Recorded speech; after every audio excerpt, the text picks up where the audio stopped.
છોટા ઉદેપુર અનેક વખત આવ્યો છે। વર્ષો પહેલા અહીંયા સામાજિક કામ માટે આવતો। મારું રાત્રિ રોકાણ છોટા ઉદેપુરમાં હોય। અમારા લેલીજીની એક નાનકડી ઓરડી હતી। લેલીજી કદાચ અહીં બેઠા હશે ક્યાંય, લેલીજીને ત્યાં રોકાતો। છોટા ઉદેપુર સાથેનો મારો નાતો બહુ ઘનિષ્ઠ અને જૂનો રહ્યો છે।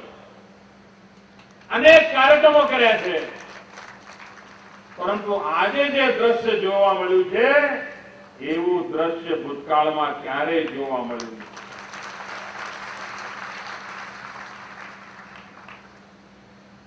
જેટલા આ સમિયાણામાં છે એના કરતા ડબલ સમિયાણાની બહાર છે।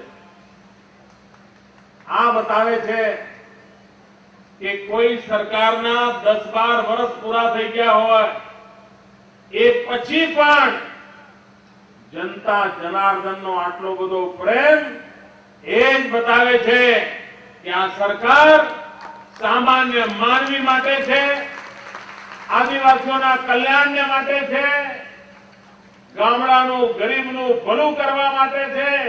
એનો જીવતો જાગતો ઉદાહરણ અમારા આદિવાસી સમાજના આટલી મોટી સંખ્યામાં પધારેલ વાલા નાગરિક ભાઈઓ બહેનો છે। ભાઈઓ બહેનો, અમારા કોંગ્રેસના મિત્રો ગયા 12 મહિનાથી ચૂંટણી વહેલી આવે છે, ચૂંટણી વહેલી આવે છે એમ કરીને મંડ્યા છે। ગામો ગામ જઈને દેખાડા કરે છે। 5-25 ને ભેગા કરીને ફોટા પડાવીને ચિત્રામણ કરાવે છે। ભાઈઓ બહેનો, ગયા 1 વર્ષમાં કોંગ્રેસે જે પબ્લિક ભેગી કરી છે એના કરતા એક કાર્યક્રમમાં 10 ગણી વધારે પબ્લિક છે। 12 મહિનામાં આખા ગુજરાતમાં એમણે ભેગી કરેલી પબ્લિક કરતા 10 ગણી વધારે પબ્લિક આ એક કાર્યક્રમમાં જોવા મળે છે। એ બતાવે છે કે ગુજરાતની જનતા જનાર્દનનો મિજાજ શું છે।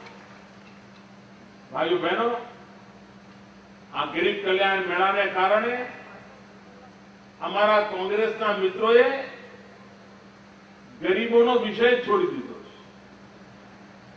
તમે કોંગ્રેસના મોઢે કાયમ પહેલા સાંભળતા હતા ગરીબી હટાવો। હવે કોઈ કોંગ્રેસીના મોઢે ગરીબી હટાવો વાક્ય તમે સાંભળ્યું છે? ખોખારીને બોલો, સાંભળ્યું છે?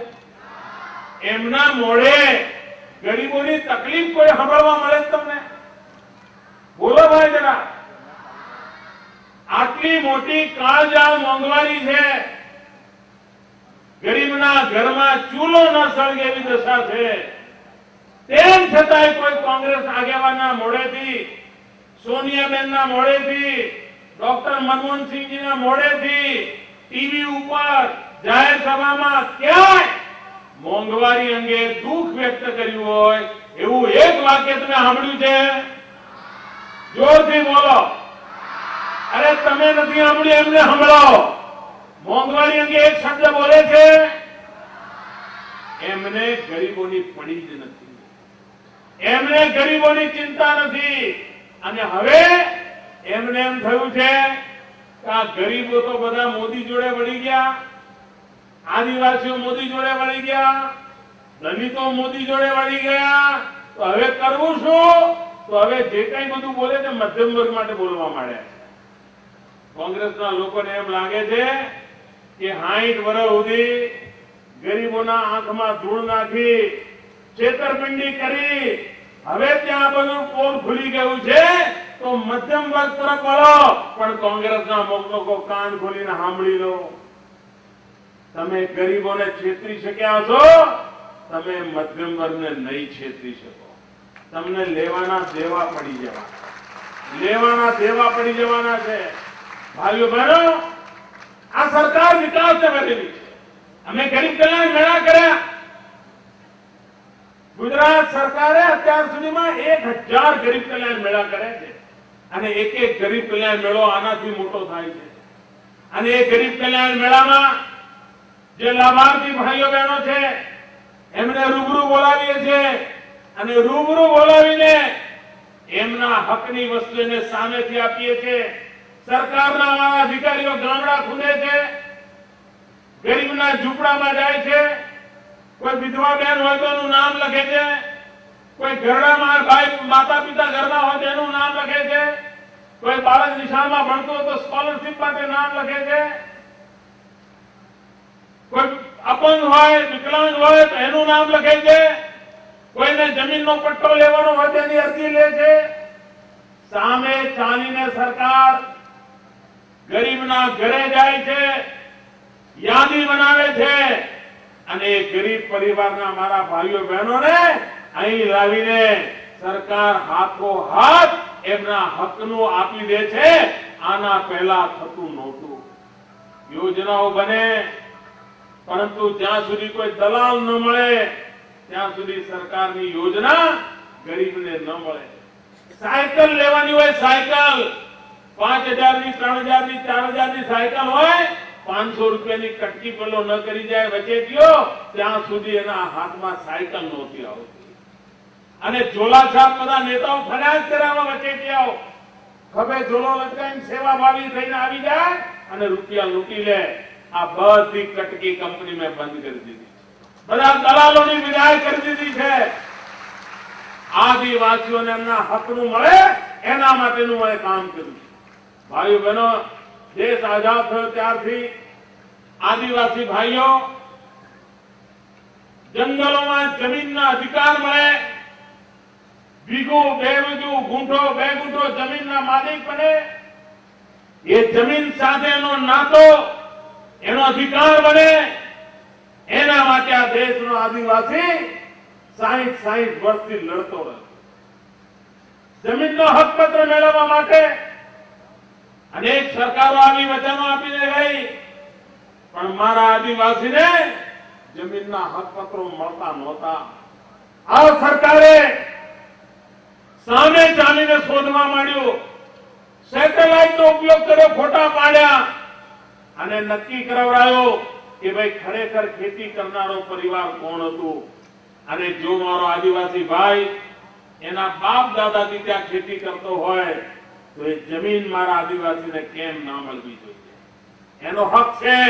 એને હક આપવા માટે આ સરકારને કામે લગાડી વિજ્ઞાનનો ઉપયોગ કર્યો, ટેકનોલોજીનો ઉપયોગ કર્યો, જૂના બધા કાંગળિયા ફંફોળ્યા, ગામના જૂના આગેવાનોને પૂછ્યું, જ્યાંથી પણ મદદ મળે મદદ લઈને મારા આદિવાસીઓને આ જમીનો આપવાનું કામ આ સરકાર ઉપાડ્યું.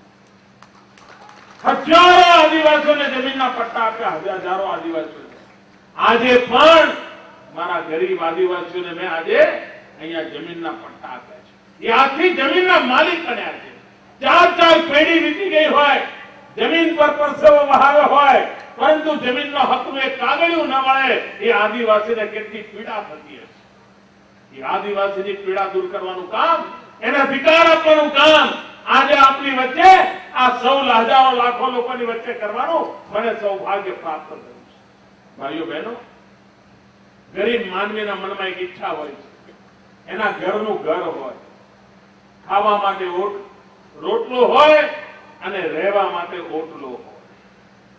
ગરીબ માણસ બંગલો નથી માંગતો. ગરીબ માણસ 4 પૈડાની મોટી ગાડીઓ એના ઘરે આવીને ઉભી રહેવું નથી માંગતો. ગરીબ આદિવાસીને જોઈએ શું? 2 ટન કુટુંબ રોટલો ખાઈ શકે એની વ્યવસ્થા જોઈએ. સાંજ પડે સુવા માટે છત્ર જોઈએ, એક ઘર જોઈએ. આ ઘર 60 વર્ષ સુધી ન આપવાના.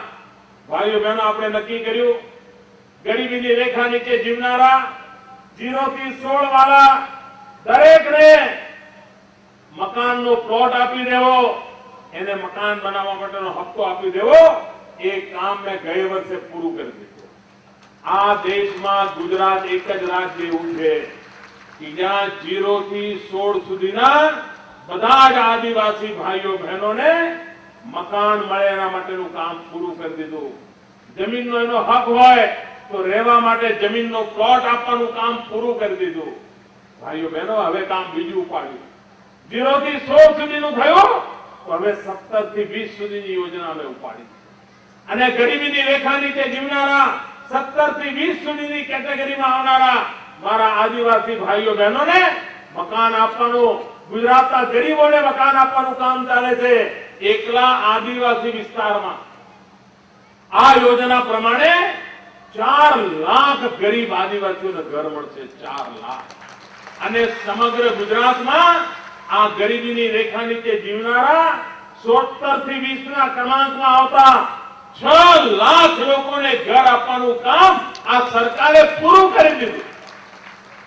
આજે એકલા આ છોટાઉદેપુરના કાર્યક્રમમાં આ અમારા આદિવાસી પટ્ટાના 5 તાલુકાઓના લગભગ 19,000 લોકોને આજે જમીનના 21,000 રૂપિયાનો ચેક મકાન બનાવવા માટે મળી જશે. એનું બેંકનું ખાતું ખોલી દીધું છે. 21,000 રૂપિયા રોકડા કંગાર એના ખાતામાં જમા થઈ ગયા છે. કોઈ બચેટીઓ તમારી કાણી પાઇપ પડાવી ન લે એના માટેની વ્યવસ્થા કરી છે. અને જેમને આજે મકાનો મળ્યા છે એ બધાને મારી વિનંતી છે, આ રૂપિયામાંથી રૂપિયો બીજે ક્યાંય મહેરબાની કરીને વાપરતા નહીં. બહેનોને હું વિનંતી કરું છું, આ મારી માતાઓ બહેનો જે આવી છે, તમે મારા સીધા પ્રતિનિધિ છો. આ બહેનો, માતાઓ બહેનો, તમે બધા મારા સીધા પ્રતિનિધિ છો. ઘરમાં તમારો પતિ જોર મારે તો કહી દેજો, અમે મુખ્યમંત્રીના પ્રતિનિધિ છીએ, ખબરદાર છે ગડબડ કરી તો. તમે જ મારા મુખ્યમંત્રીના પ્રતિનિધિ. અને જો આ 21,000 રૂપિયામાંથી કાણી પાઈ જો આગી પાછી કરે તો તમારે એને રોકવાનો છે. અને એ રૂપિયા ઘર બનાવવા માટે જ વપરાય. અને જયારે 21,000 રૂપિયા સુધીનું કામ થઈ જશે એટલે બીજો હપ્તો લઈને હાજર થઈ જાય. પણ જો તમે મકાન નહીં બનાવો તો આગળનો હપ્તો નહીં આવે. તમારા ઘરના કોઈ પણ માણસને આ રૂપિયા તમે વેડફવા ન દેતા. તમે મારા માતાઓ બહેનો, તમે મારા પ્રતિનિધિ છો અને ઘર બને જોવાની જવાબદારી તમારી. હમણાં હું ડાંગ જિલ્લામાં ગયો હતો. જંગલના પેટે બધા આદિવાસી ભાઈઓને પૈસા આપ્યા હતા. ચેક, કોઈને 7 લાખનો ચેક, કોઈને 9 લાખનો ચેક. તો પછી મેં એમને પૂછ્યું, શું કરશો આ રૂપિયા આટલા બધા આયા? તો આઈએસ ઓફિસર રિટાયર્ડ થાય ને તો 10 લાખ રૂપિયા નથી મળતા. આદિવાસીને ઝાડ પેટે 7 લાખ 8 લાખ રૂપિયા. મેં શું કરશો? તો શરમાઈ ગયો. મેં એને કહ્યું, જો બધું કરજે પણ બીજા લગ્ન ન કરતો, નહીં તો તારા રૂપિયા બધા ખવાઈ જશે. પૈસા વેરફાઈ ન જાય એ કહેવા માટે હું છોટાઉદેપુર ખાસ આવ્યો છું. નહીં તમારા મંત્રીઓ તમને ચેક આપીને ગયા હોત, તમને આનંદ થયો હોત. પરંતુ મારી લાગણી વ્યક્ત કરવા માટે આવ્યો છું કે મારે આ વિસ્તારમાં આ રૂપિયા ઉગી નીકળવા જોઈએ, ઘર બનવા જોઈએ. અને ઘરની અંદર મારા આદિવાસીનું કુટુંબ હસતું ખેલતું જીવતું હોય, જાગતું હોય એ મારે જોવું છે. એના માટે હું ઈશ્વરને પ્રાર્થના કરું. ભાઈઓ બહેનો, જેમ મારા આદિવાસીને રોટલો જોઈએ, ઓટલો જોઈએ, એની એક ઈચ્છા એવી હોય છે કે અમે જંગલોમાં રહીએ, વરસાદ અમારે ત્યાં પડે, પાણી રડીને શહેરો તરફ જતું રહે, અમારા ખેતર તરસ્યા ને તરસ્યા રહે, અમારે તો હેન્ડપંપ થી જિંદગી ગુજારવી પડે. ભાઈઓ બહેનો, ઉમરગામ થી અંબાજી મારા બધા જ આદિવાસી ભાઈઓ બહેનોના ખેતરમાં પાણી પહોંચે એ મારું સપનું છે. એ પણ બીજા લોકોની જેમ 2 સિઝન 3 સિઝન ખેતી કરતો થાય, એનો ખેતર કાયમ લીલુંછમ રહે, એના જીવનમાં પણ હરિયાળી આવે, એના માટેની મથામણ અમે આદરી છે.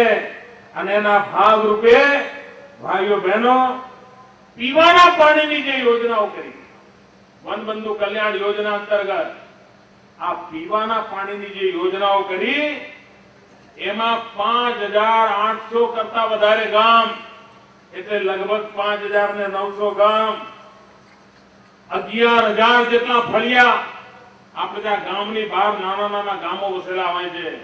આ બધા જ ગામોને શુદ્ધ પીવાનું પાણી પહોંચાડવાનું કામ આ રાજ્ય સરકારે આ 10 વર્ષમાં પૂરું કર્યું. એક જમાનો હતો 4% ઘર સુધી નળમાં પાણી આવતું હતું. 4% ભાઈઓ બહેનો આજે અમે 76% લઈ ગયા છીએ અને અમે આવનારા દિવસોમાં 100% લઈ જવા માંગીએ છીએ. ઘરના રસોડા સુધી એને પાણી મળે એના માટેની વ્યવસ્થા કરીએ છીએ.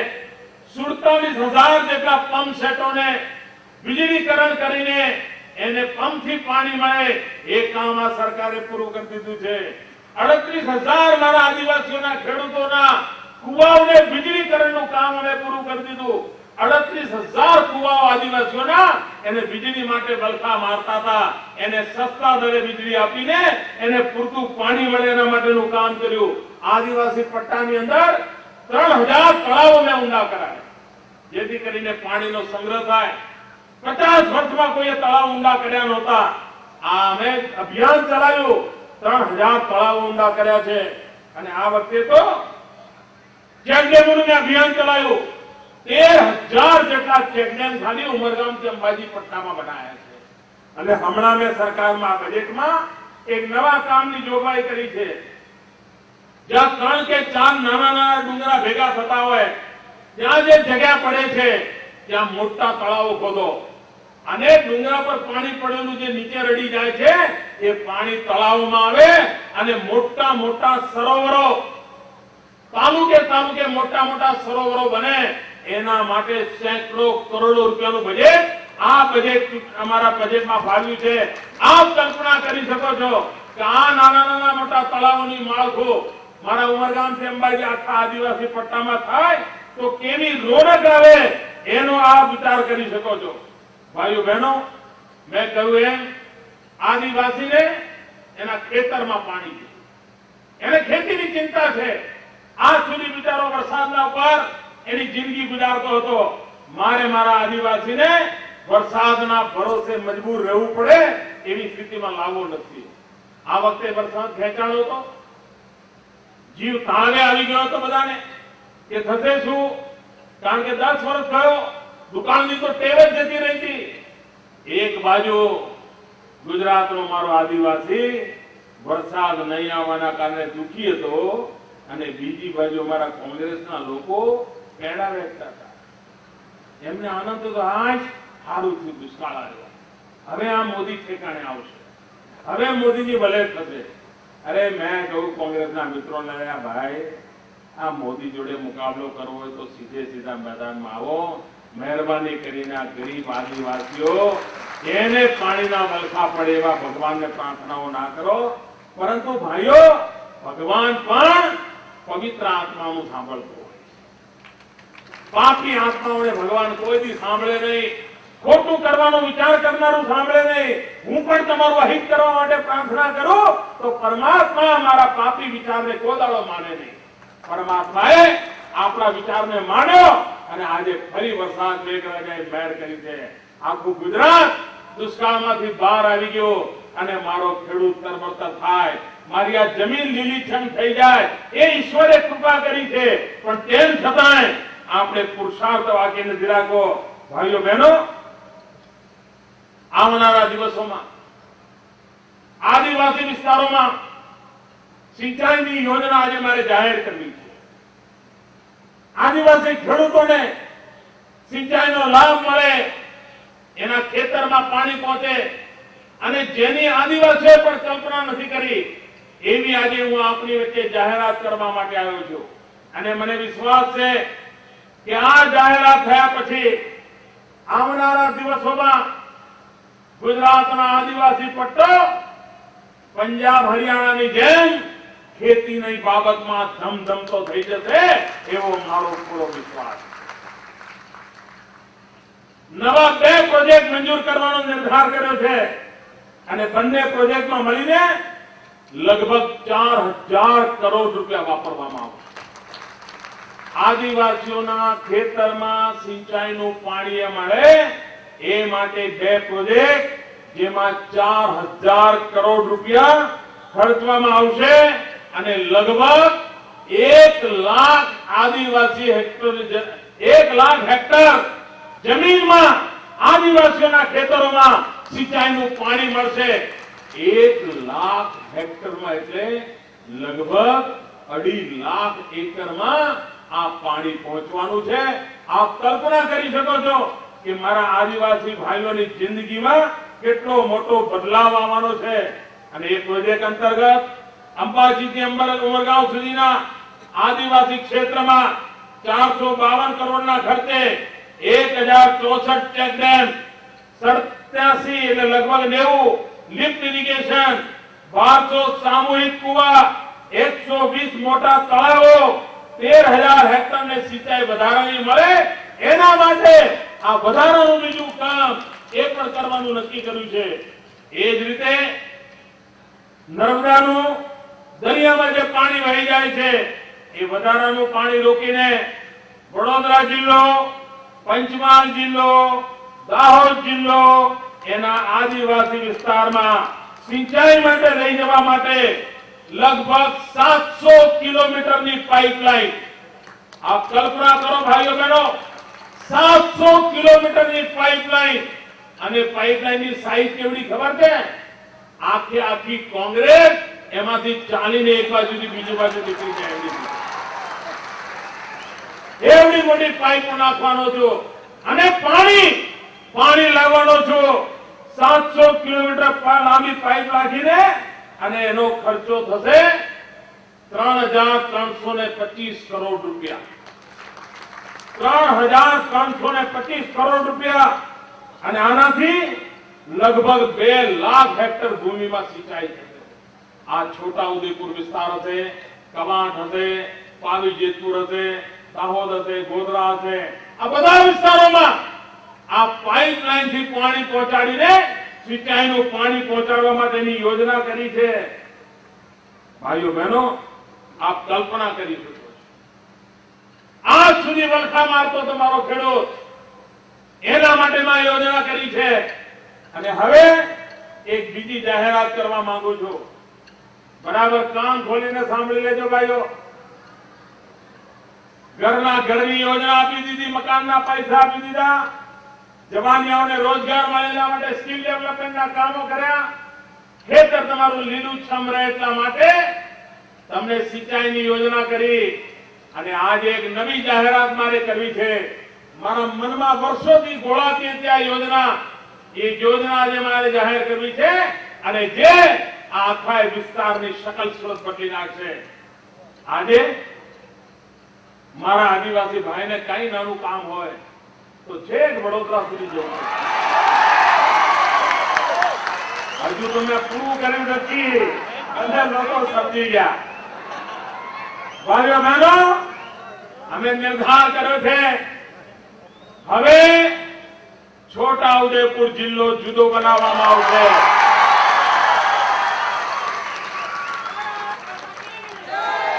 રાજ્યના ચીફ સેક્રેટરી, મુખ્ય સચિવની અધ્યક્ષતામાં એક કમિટી બનાવવામાં આવશે અને કયા ગામો, કયા તાલુકા, કેવી રીતે બધું થશે એ બધું કામ પૂરું કરીને 26મી જાન્યુઆરી નવો જિલ્લો કામ કરતો થઈ જશે. હવે બધું જ અમારા આદિવાસી ભાઈઓને સરકાર એના ઘર આંગણે આવીને ઉભી રહેશે. સરકાર એના ઘર આંગણે આવીને સેવા કરશે. કલેક્ટર તમારા જિલ્લામાં રહેતા હશે, ડીડીઓ તમારા જિલ્લામાં રહેતા હશે, જિલ્લા પંચાયત તમારી જુદી હશે, કલેક્ટર કચેરી તમારી જુદી હશે, જિલ્લાના આરોગ્ય અધિકારી જુદા હશે, જિલ્લાના પાણી વિભાગના અધિકારીઓ જુદા હશે, જિલ્લાના સિંચાઈ વિભાગના અધિકારીઓ જુદા હશે, જિલ્લાના માર્ગ અને મકાન વિભાગના અધિકારીઓ જુદા હશે. એક નાનકડું ગાંધીનગર આપણા ઘર આંગણે આવીને ઉભું રહી જશે. ભાઈઓ બહેનો, અમારે વિકાસની નવી ઊંચાઈઓ પાર કરી અને એટલા માટે હમણાં થોડા દિવસ પહેલા હું દરિયાકાંઠે હતો અને ત્યાં મેં એક નવા જિલ્લાની જાહેરાત કરી હતી. અને મેં જાહેરાત કરી હતી કે ગીર સોમનાથ જુદો જિલ્લો બનાવી અને એની પણ એ જિલ્લાનો જન્મ પણ 26 જાન્યુઆરીએ થવાનો છે. એવી જ રીતે છોટાઉદેપુર જિલ્લાનો જન્મ પણ 26 જાન્યુઆરીએ થશે. સાચ અર્થમાં પ્રજાસત્તાકનું કામ આ કરવાની મારી નેમ છે. મને આપના આશીર્વાદ જોઈએ, મને આપનો સાથ સહકાર જોઈએ, મને આપની મદદ જોઈએ. આ ધરતી પર મેં મારો જવાનીનો સમય ગાળ્યો છે. મેં સાયકલ પર આ ગામમાં આંટા મારેલા છે. હું પગે ચાલીને આ ગામમાં ફરતો હતો. એનું ઋણ મારી પાસે છે. એ ઋણ ચૂકવવાનો મારો પ્રયત્ન. છોટાઉદેપુરની ધરતીનું મારા માથે ઋણ છે. એ ઋણ ચૂકવવા માટે આજે આવ્યો છું અને આપણું કલ્યાણ કરવું એ સંકલ્પ લઈને આવ્યો છું. એ સંકલ્પમાં મેં આપણો સાથ સહયોગ મળે એ જ અપેક્ષા સાથે પૂરી શક્તિથી બોલીએ, ભારત માતા કી, ભારત માતા કી, ભારત માતા કી.